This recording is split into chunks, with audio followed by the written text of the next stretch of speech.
Ideja za ovaj video došla od kanala Idiokratija, čiji će link biti u opisu. Kanal Idiokratija snimio je video o nestanku 9. rimske legije, koju ću ja sada dopuniti.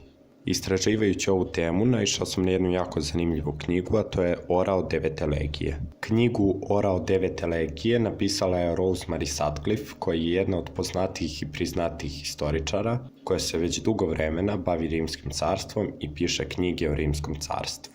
Godine 119. 9. legija odmarširala u britansko bespuće iz Agrikolinog utvrđenja i tako nestala bez traga. 15 godina kasnije Marko Flavij Aquila, sin zapovednika Kohorte nestale 9. legije, kreće u potragu za njenim izgubljenim orlom, simbolom časti, legije i Markove porodice.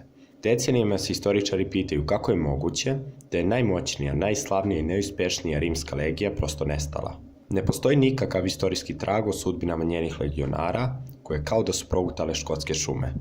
Aquila bila je oznaka, odnosno simbol pojedine rimske legije. Orao se kao simbol u rimskoj vojsci održao sve do cara Konstantina, koji je prihvativši hrišćanstvo kao simbol svojih legija počeo koristiti krst. Aquile su se međutim održale i nakon toga, a u vizantijskoj vojsci su se koristili simboli dvoglavog orla. Gubitak Aquile predstavljao je veliku sramotu za rimsku vojsku. Kohorte u vreme antičkog Rima bila vojna jedinica koja je funkcionisala kao deo legije. U sastavu jedne kohorte obično je bilo oko 480 legionara. Reč kohorta kasnije poprimila značenje telohranitelj.